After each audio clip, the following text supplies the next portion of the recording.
My name is Fallon McGarvey. I'm your moderator for the forum tonight. I am a member of the Flathead County Library Alliance Steering Committee, and I'm a retired English and theater teacher from Flathead High School. I have deep roots here, and the library has been a common destination for me for many, many years.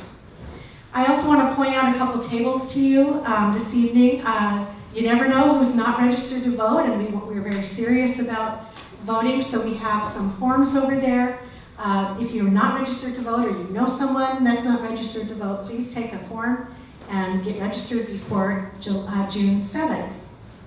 We also have a sign-up sheet out front. You probably all passed that on your way in. We've got some yard signs and some stickers, and we'd love for you to, I believe, make a small donation of any kind, and you can take a yard sign home or a sticker. We will be getting pins eventually, they're just not here yet. Even if you're registered to vote, as I said, please pick up some forms for family and friends. Our vote is our voice in these most important elections that are coming up.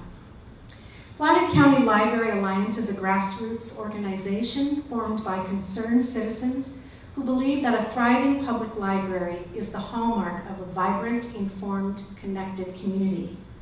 FCLA was created to hold current library trustees to their fiduciary responsibilities and ensure that the county commissioners appoint qualified individuals to this position of trust, enabling Flathead County public libraries to prosper and meet the standards of a 21st century library.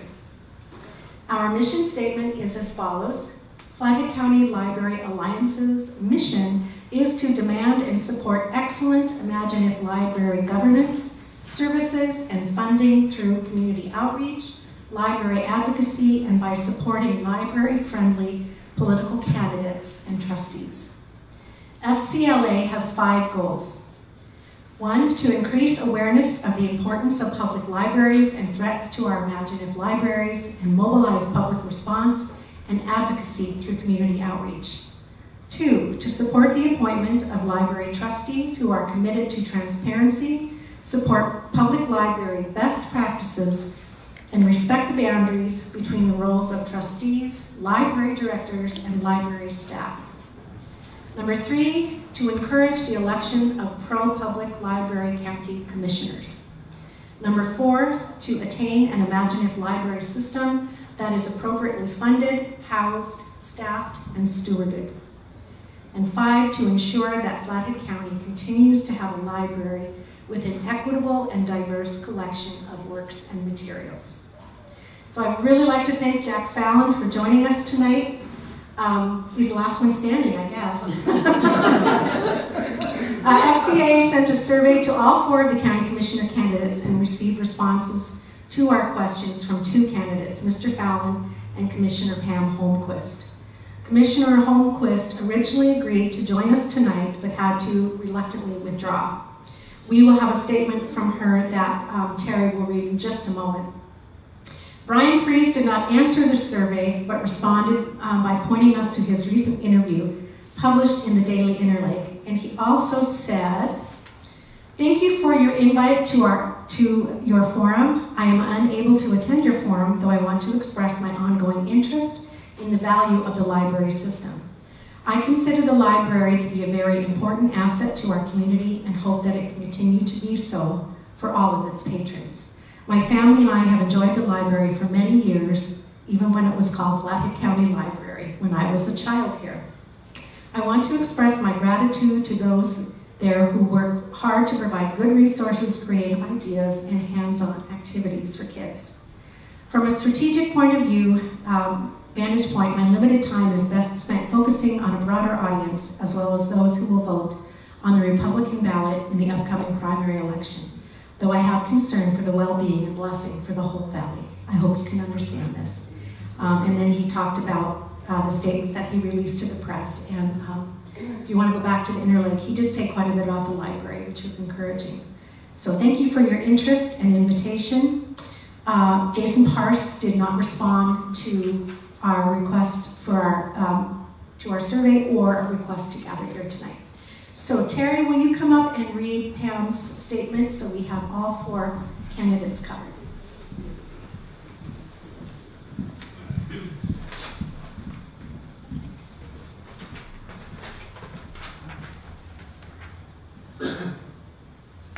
This is the statement from Pam Holmquist.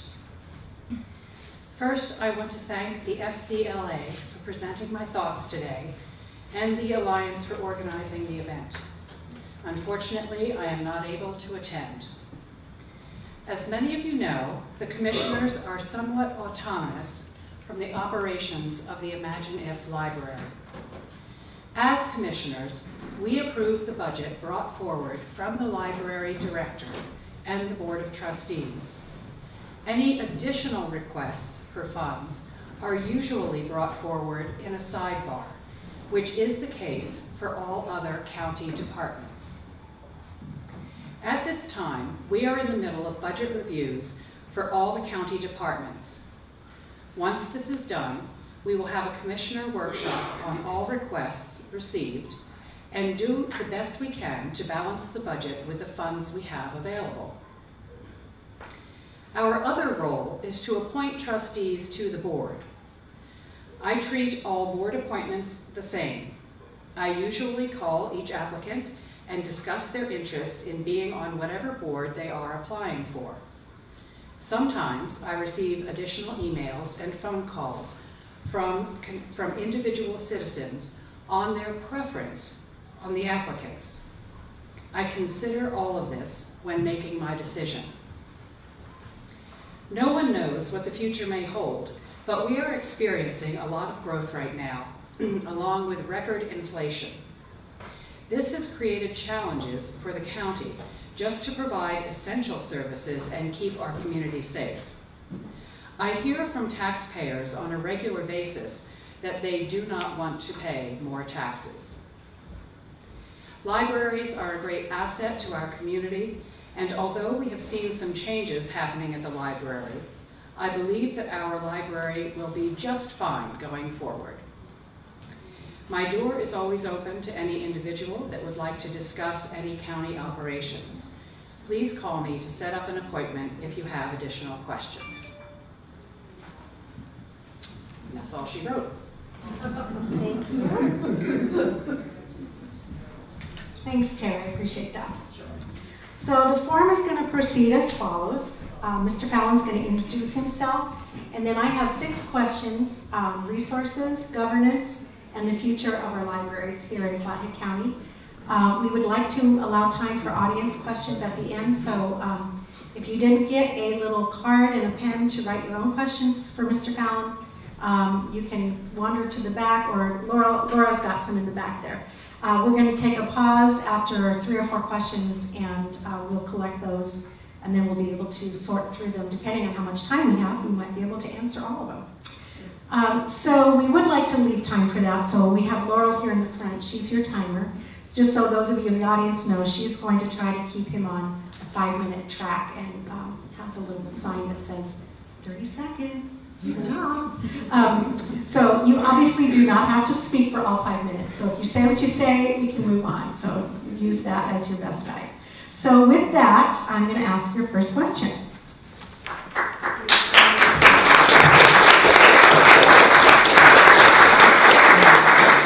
All right, I'd like to begin by asking you about your take on the role of public libraries. Introduction. Oh, I'm sorry. Thank you. I'm so eager. I don't know if anybody can appreciate humor, but Mr. Fallon died in 1979. Oh. So I go by Jack. Duly noted. I've lived here since 1983 in the same house on the same street in Evergreen. In '87, I became involved on the Evergreen Water and Sewer Board, and I've been on it since. In 2007, I got on the Evergreen Fire District Board. I've been on it since.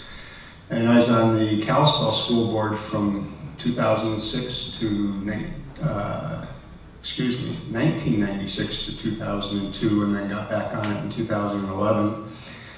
I started refereeing adult soccer in 1984, 85, and then youth soccer in 89 when it really got going here. And then adult hockey in 2005 because somebody knew I knew something about hockey, who was the person in charge, and I couldn't deny it, so I started refereeing adult hockey children as well as adult soccer children. And then in 2016, I started playing again after my first heart attack, and I've been enjoying my childhood ever since. I guess that's an introduction. Thank you. I forgot one little paragraph here. This is kind of this is also about the Republican primary. We all know the Republican primary is on June 7th. If you don't, now you know. And with no other party candidates registered in Flathead County for commissioner, this is the vote that likely decides who will be our next commissioner. So thank you again, Jack, and our audience for making time to be here tonight and talk about this important issue before the primary vote. All right. Now, I'd like to begin by asking you about your take on the role of public libraries. In your survey, you answered that libraries provide enhanced learning opportunities. Can you expand on your answer and explain why our local government has a stake in an educated populace? Well, that goes back to Benjamin Franklin, who thought libraries were good, and that an educated population was important. And then if we move up a couple hundred years, Andrew Carnegie trying to develop libraries. So I don't use libraries very much anymore, but there is one book I enjoyed very much reading in 1984 when I checked it out of the library here, and it was called Bernard Baruch, My Own Story. It was written in 1957 when he was 85 years old. And if anybody knows anything about him, he's considered the greatest speculator that ever existed. Now, you have to understand the Latin root of speculare, which is to observe and act. And it's not anything that's related to gambling. His greatest challenge was to try and understand the difference between human nature and Mother Nature. And it's just always stuck in my head a whole lot. Another book that I checked out was George S. Clayson's The Richest Man in Babylon, which was written in 1926. And it was a lot of wisdom in it. And my wife and I, since probably about 2000, have been giving it to about 5 different graduates each year since then. Now, they don't always read it. They may get back to us 10 years later, including our own children, and say, that's a good book.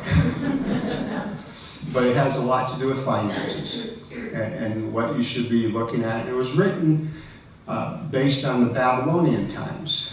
And it was just a real interest. He did a lot of research to come up with it, and I just thought that was real interesting.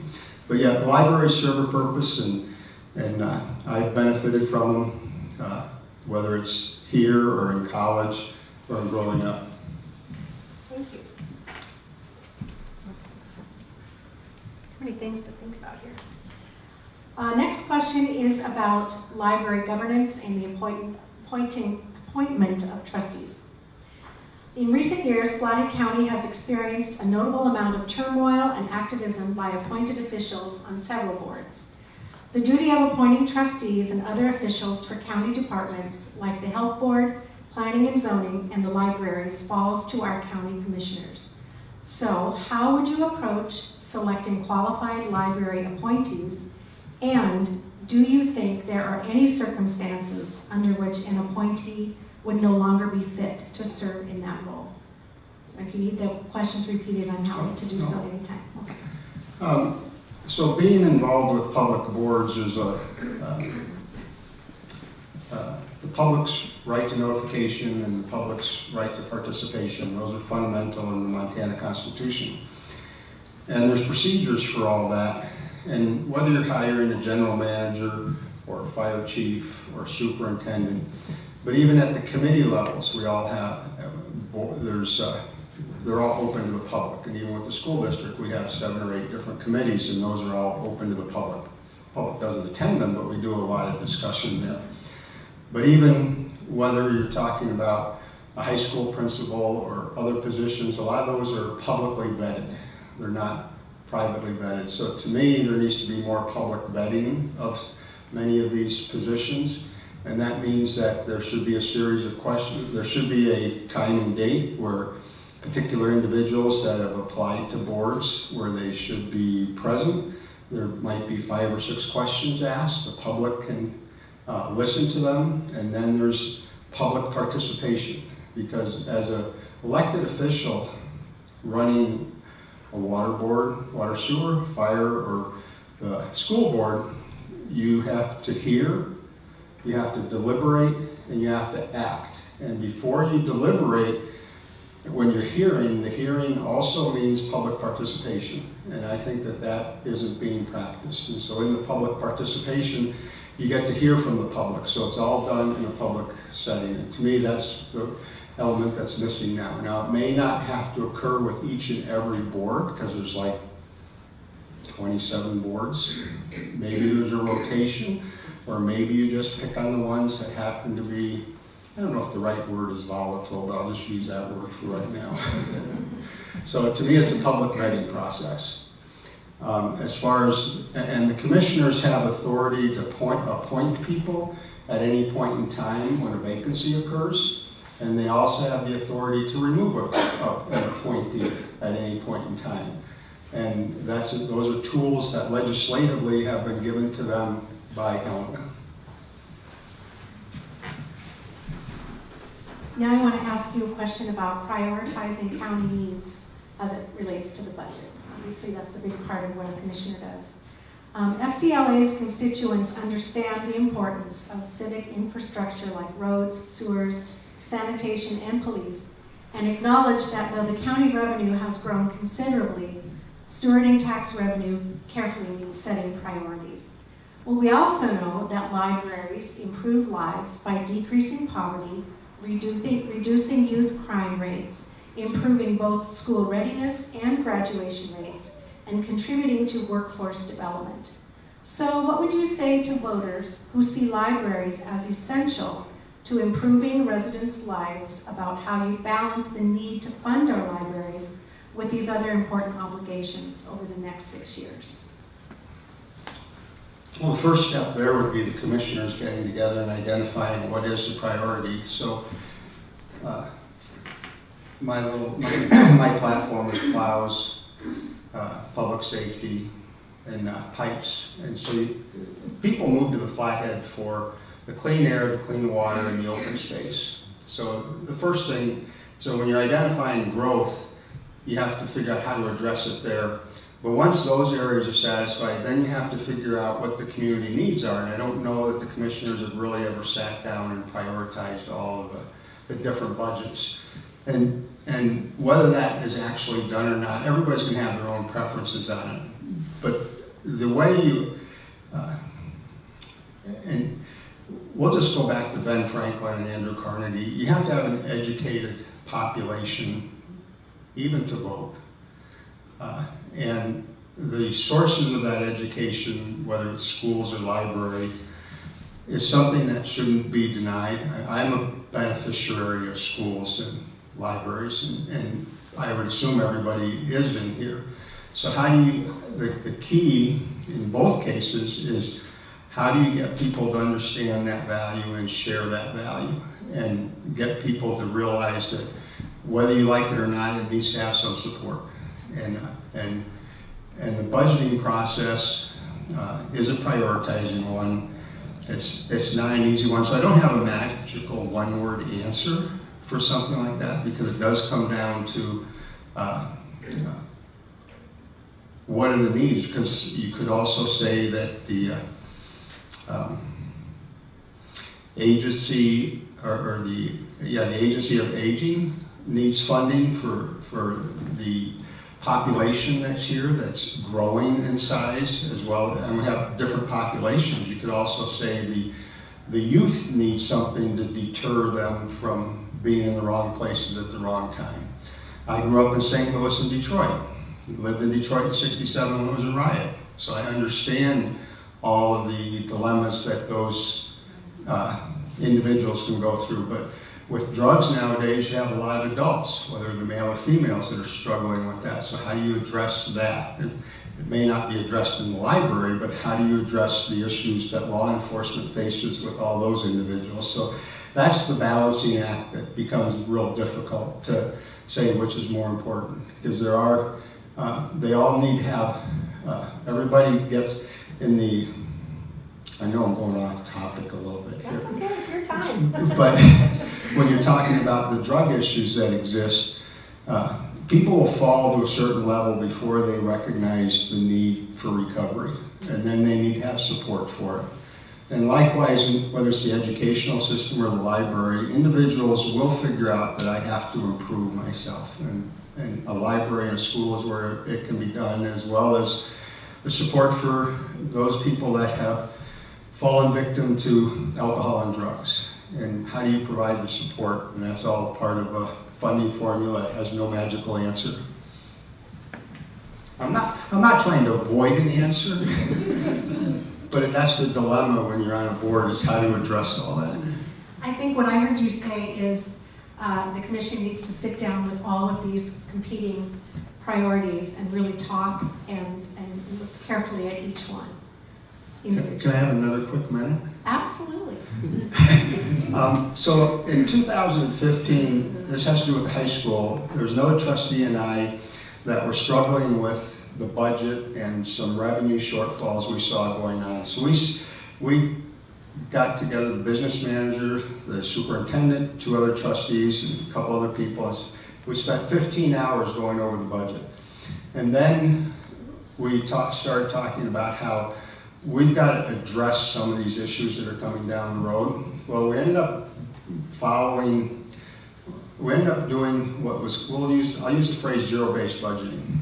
And we ended up getting all the building principals together in order to, there were building principals and other department heads, and there were like between 20 and 23 people in the room. And we had, over the course of 3 different afternoons that might have had 2 weeks between each one, we went through everybody's budget. And the one thing that we wanted to make sure is there were no sacred cows. So it was interesting, the arguments and questions that went back and forth. And through that, at the time we had 5 elementaries, the 5 elementary principals figured out how to rotate certain expenditures so every school can benefit.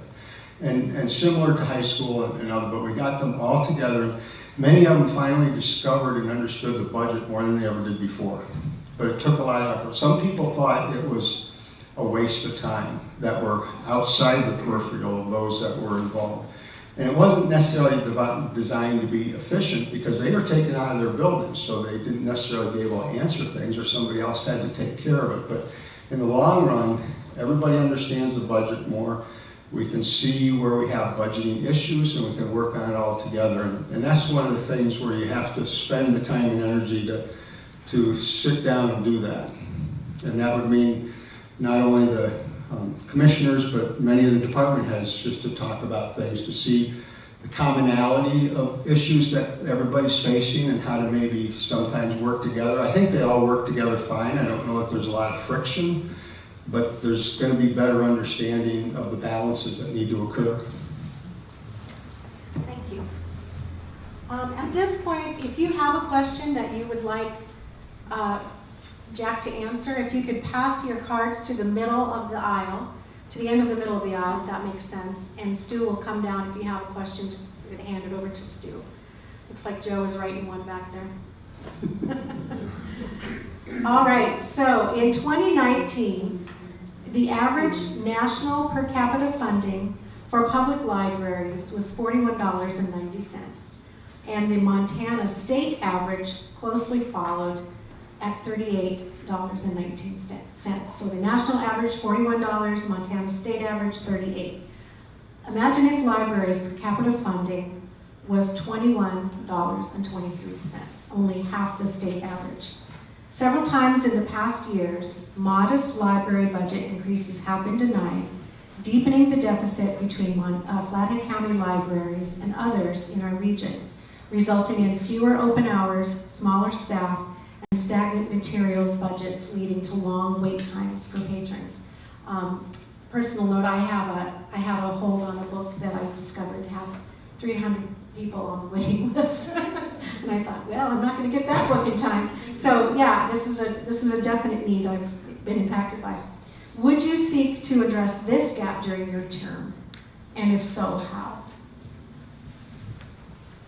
So like Pam's letter said, they're going through budget reviews. So I sat in last week on Tuesday, Wednesday, Thursday, Monday, today, and tomorrow for the budget hearings. And then the middle or end of next week is when they have their workshop.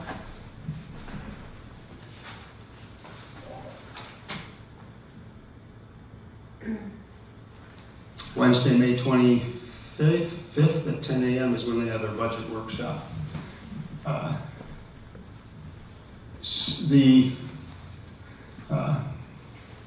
So I looked at a month and a half, maybe 2 months ago, I looked at the county budgets for the last 13 years. And many of the departments had metrics in them, but also the last couple of years, a number of them had the metrics missing. So metrics are important to know to help answer that questions. And whether you're talking about the zoning and planning office, the library, the sheriff's department, the health department, there's various metrics. So whether those, and you have, so there are local metrics, and then you have to ask what are the state or the national metrics, and how well are we matching up against all those metrics, and as well as the per capita, for example. And I don't know the answer to those, but those are questions that need to be asked, and I'm sure that information is out there somewhere in order to start using it as a measuring tool to see if we're properly addressing the funding across all areas.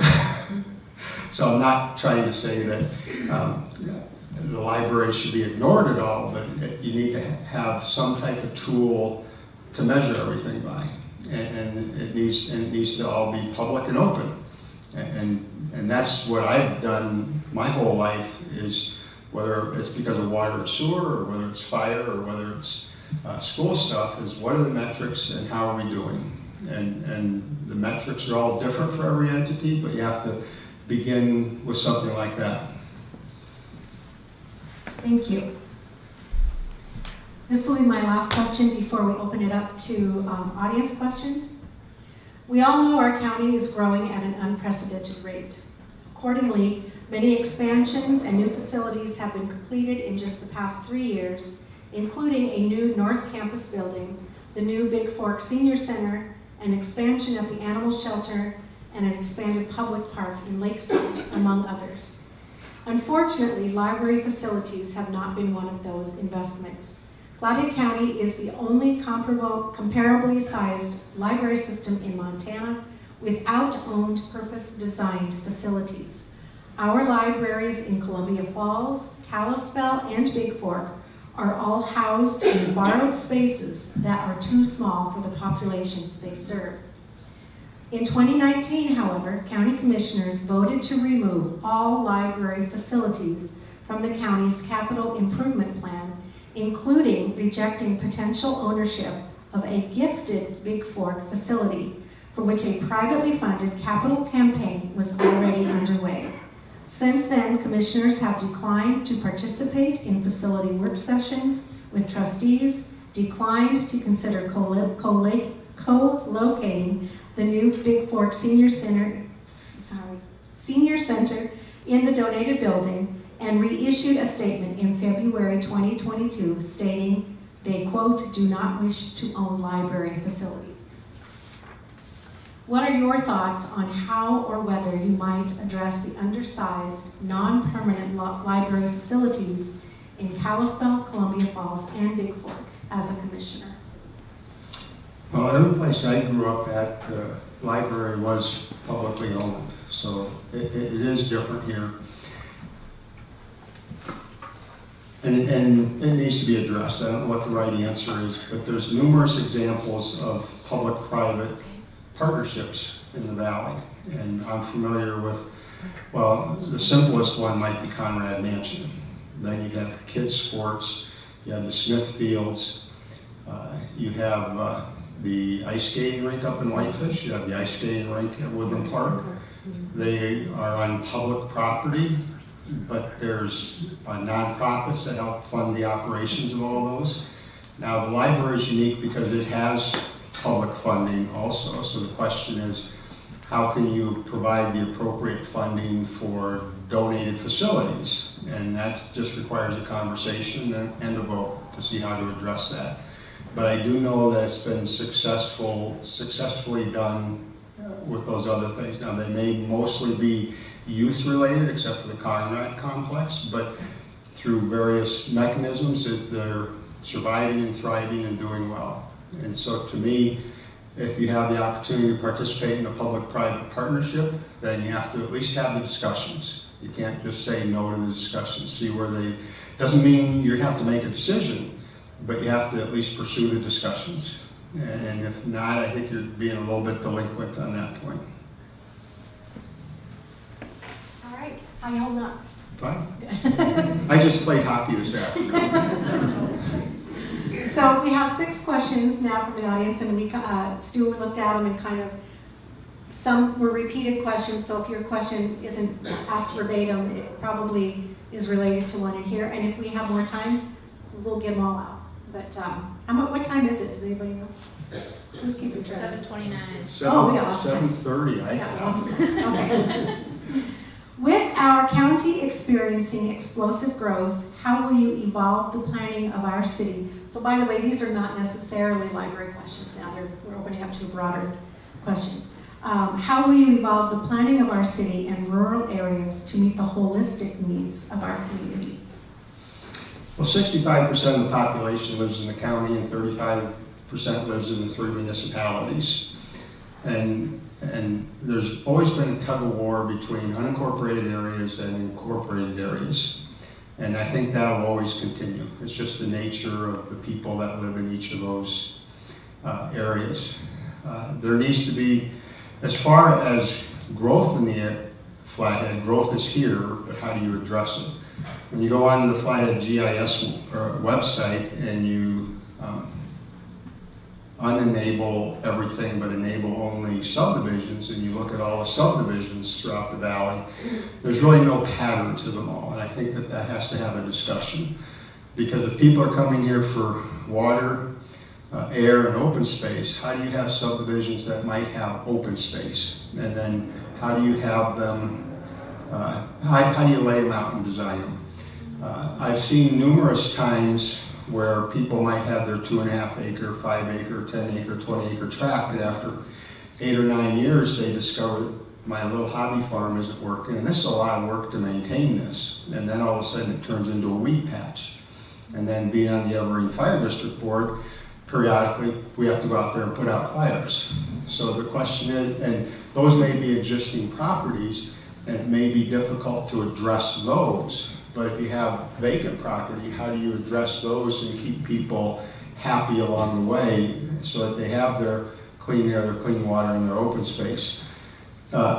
Just to address the water issue, the water, so being on the Evergreen Water and Sewer Board, I'm familiar with the groundwater aquifer. We have 11 wells out there. And the aquifer is like 5 miles long, or 5 miles wide, 15 miles north to south, and anywhere from 5 to 1,000 feet deep. The water in there is about 100 years old.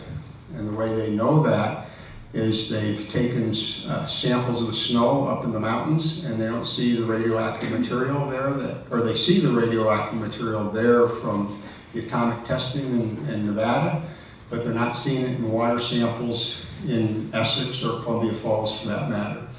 So they've done studies on that, and where is it getting hung up at? I don't know.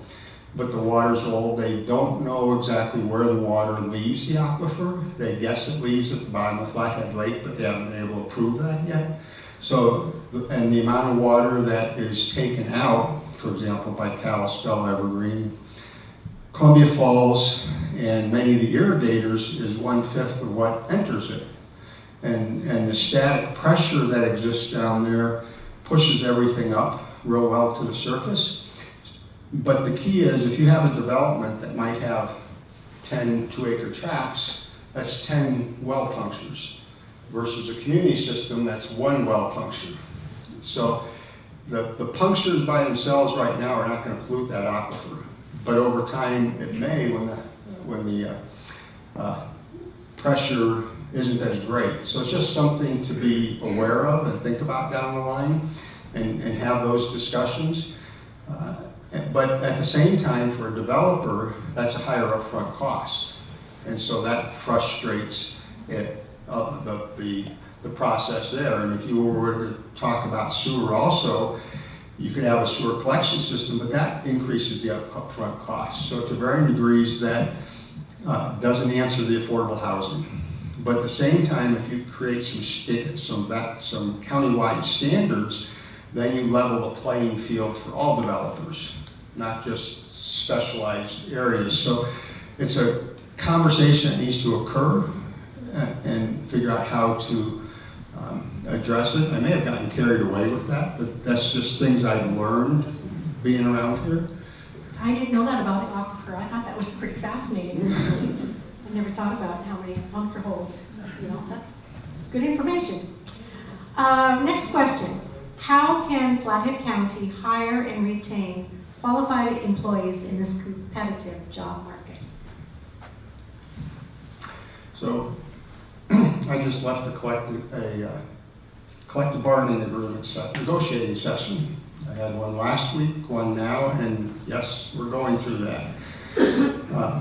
The public employees, for the most part, the private industry has been able to always adjust their wages quickly based on the economy that's going on. Public entities don't have the ability to adjust, typically once a year, because they have a budget to live by and they have to live by that. So just as a side note, when I'm participating in the approving process of any of the budgets, we're actually approving a revenue budget. We're not approving an expenditure budget. I don't know if anybody realizes that, because we can't spend any more than you're receiving. So you're technically approving a revenue budget. And that's where you have little to no flexibility during the year for any kind of wage changes like private industry might be. And you've probably seen that the last 12 months on everybody's reader board in the private industry. The other characteristics that exist, well, one interesting one is the government minimum wage doesn't have to be addressed anymore because the economy's taking care of that. That doesn't mean that it's a sustainable income for people, and we're seeing that here in the Valley. But historically, public employees haven't been paid as well as the private sector, but they've also had maybe better retirement and health insurance than the private sector has. So there's always trying to strive for that, some kind of balance there. And the only way you can raise public employees' wages mid-term is to do budget amendments, but you better not do one unless you know the revenue's going to be there. And if the revenue's not going to be there, then you can't. And in many instances, most of the employees are going to be under some kind of a collective bargaining agreement. And those are anywhere from 1, 2, or 3 years in length. So you have to enter those at certain points in time. And so those sometimes can have jarring adjustments to them. And I suspect there'll be a lot of jarring adjustments in any collective bargaining agreements that come up this year and next year, just because of the cost of living has been real dramatic. So there is no magical answer for what you have, because if the revenue's not there, you can't make adjustments. And that's just a simple equation, and the unfortunate part of the equation. Thank you. I share that I'm on the board of the Center for Restorative Youth Justice, and we're looking at our employees' cost of living, what we're paying them, and realizing we need more revenue. People deserve a living wage, so we'll be looking at that this week. The county has a significant poverty and homelessness problem. How do you see the county addressing these issues?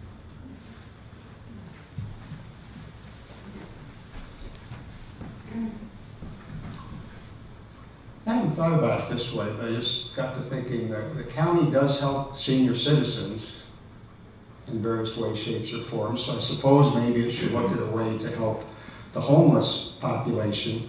But at the same time, what lessons can we learn from all the other areas of the country that are doing those kind of things? And what are the pluses and minuses that have come out as a result of it?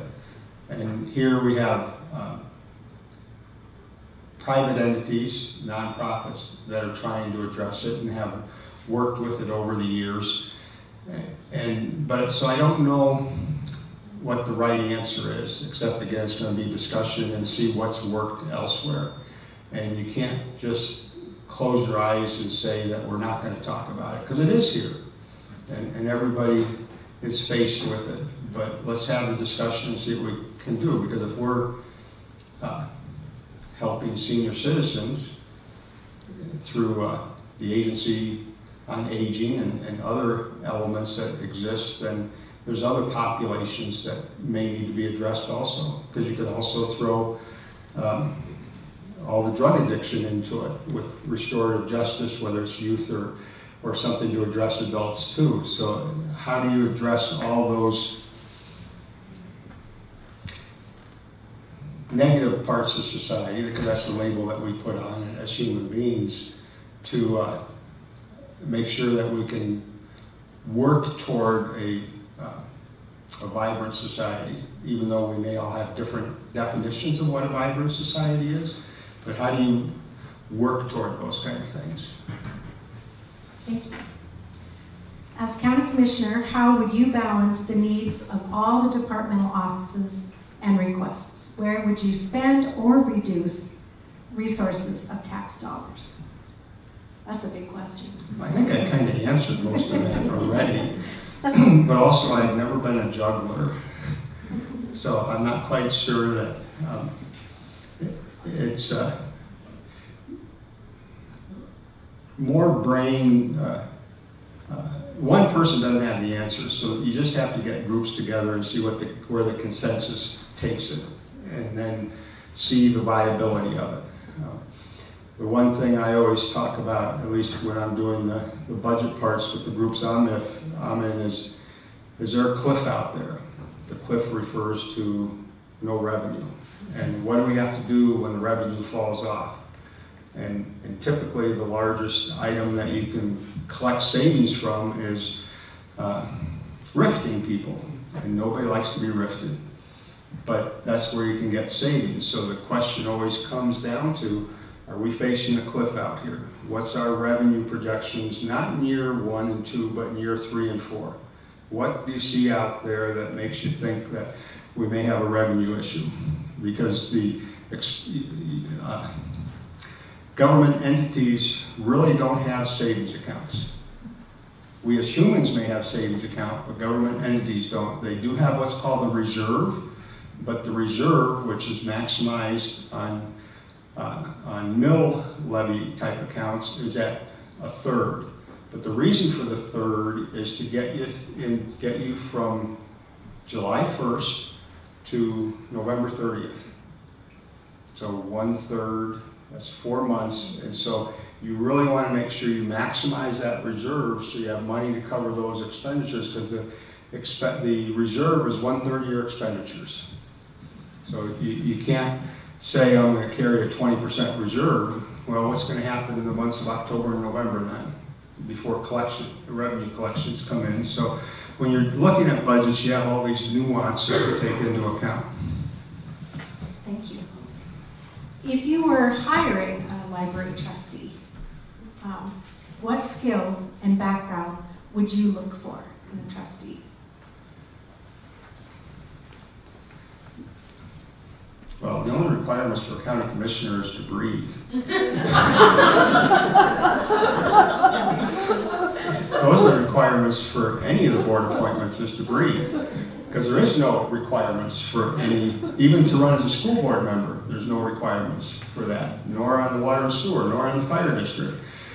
So, barring that, how do you define somebody's passion or vocation or desire, whatever phrase you want to use? And to me, I'll just default back to the public vetting process. You have a series of questions. How long have you lived here? What's your experience? What have you done? Where do your interests lie? What kind of community involvement have you had? And there could be other questions too, but you just have to go with those questions. And obviously a simple one would be, why are you interested in being on the board? Whatever board that might be. But those are just questions that you have to ask, and that the decisions that the commissioners make should be based on those questions, those answers. And maybe there's some other underlying understandings, but if you're going to use those, you need to express them when you're deliberating, because you hear, you deliberate, and you act. And that's just part of the public process. So the public understands what the decision is, and they may not agree with it, but at least they'll have some understanding of the reasoning behind it. Here's an interesting question. Were you familiar with the youth center that was in today's Interlake? There's a plan to build a gigantic youth center north of town. Would you support investigating the feasibility of establishing a branch library in the new youth center described in today's Interlake? A thought? Well, I don't know where the appropriate location is for a library to begin with, whether it's there. I know as much as everybody else does if you read it, but at the same time, I remember all the years there was an ice rink proposed in the New Pack pit. Anybody remember that one? There's also been proposals to have community-owned recreational facilities. Not that you want to have a library in that one, but those all need to be explored. And again, it comes down to what's the best location. And I don't know that would be a good location. Obviously, there would be youth there, but then I'm not trying to be facetious. Should we have a library out of kids' sport? I don't know. So to me, it requires discussion and not automatic dismissal, because maybe there might be a characteristic there that could make it work, but I don't know off the top of my head. Do you believe the current library policy for reviewing books should be changed? And do you support not following certification elements required by the Montana State Library Commission? I have a cute answer for you. So does anybody know what the phrase GADSB is? Governmental Accounting Standards Board? Well, they have some rules in there that they audit public things by. A couple of them are goofy and crazy and not applicable to many things, even in the state of Montana, but they still require you to spend $10,000 to have a certain thing done in order to have it put in the audit report. And anybody know what the AWWA is? American Water Works Association. They have standards that govern water and sewer issues. And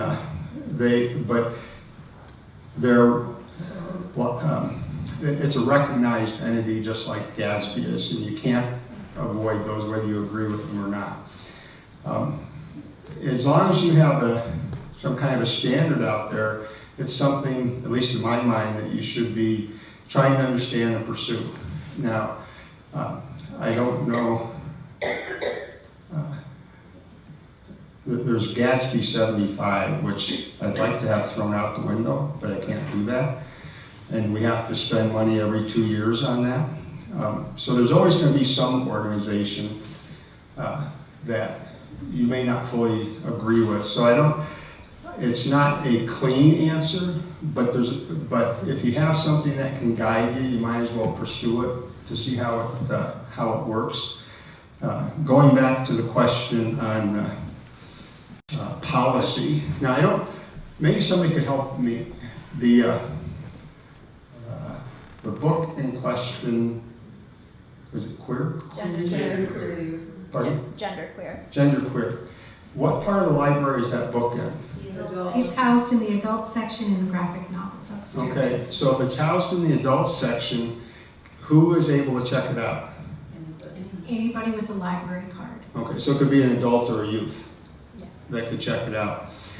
Okay, when I look at that particular book, there's pages in it that I'm sure every adult, male or female, reflect on at the different ages, whether it's age 5 or 11 or 15, that whether they talk to their parents about it or they talk to their friends, there's parts of it that make sense, that everybody has an inquiry about. There's also parts that I probably wouldn't check the book out to take, I wouldn't check the book out to take home to our kids. First of all, it wasn't available, and our kids youngest is 31 now, so they're on their own. But the parts where it talks about, where it shows the use of a dildo and a few other things, I'm not comfortable with that.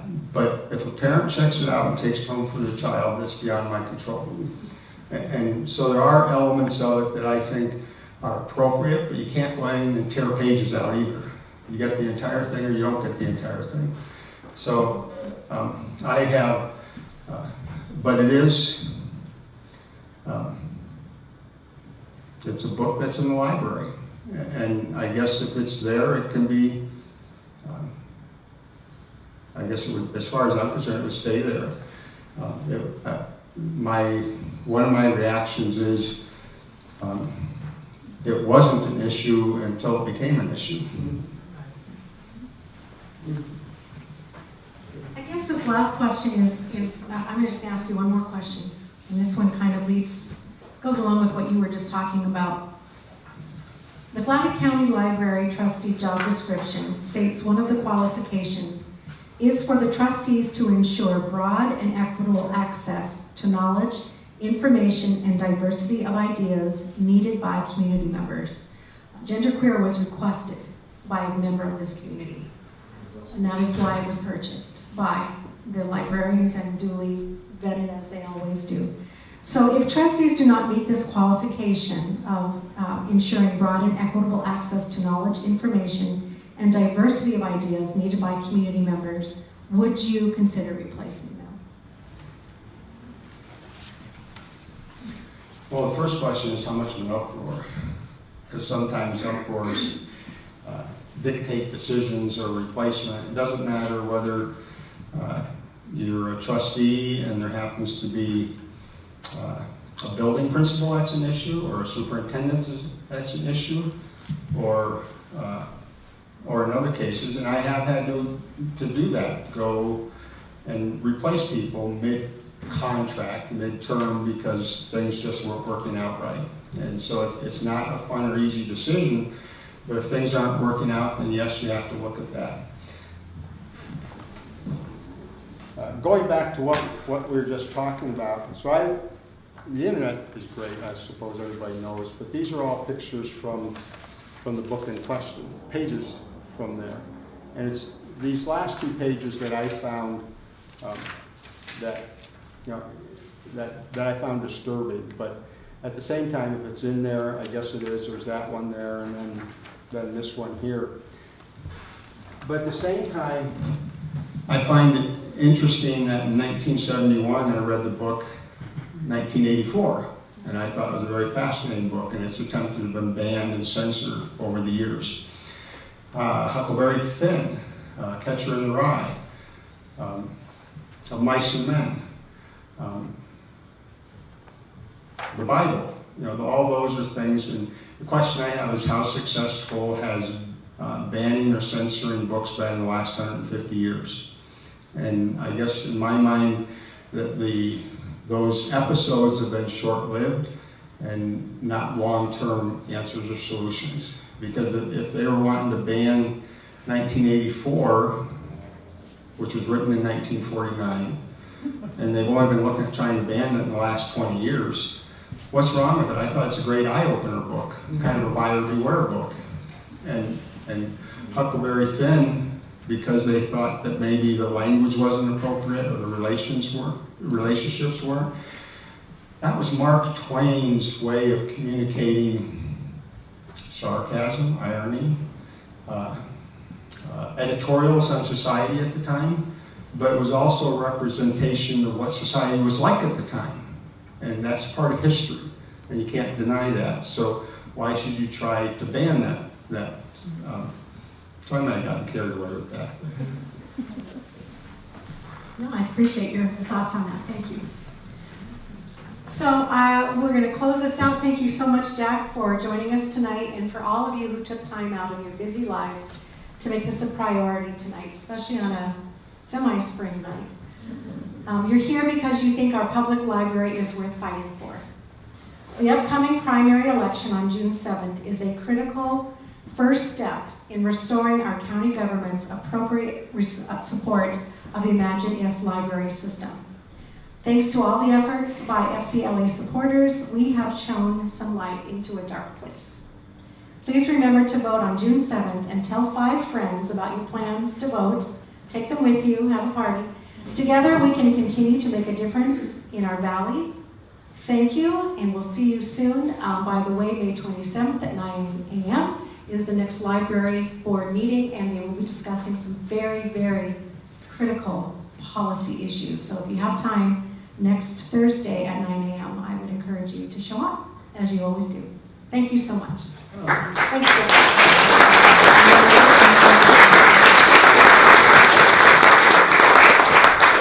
Thank you. I just have a couple of closing thoughts. I don't know how many people know that I died on November 14th.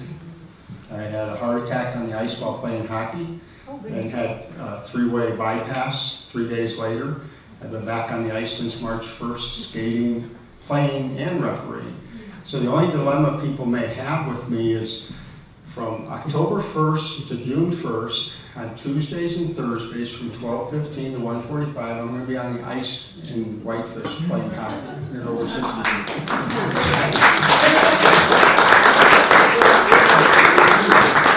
So I won't be in the office then. All right, thank you so much for coming. Thank you. Thank you, Jack.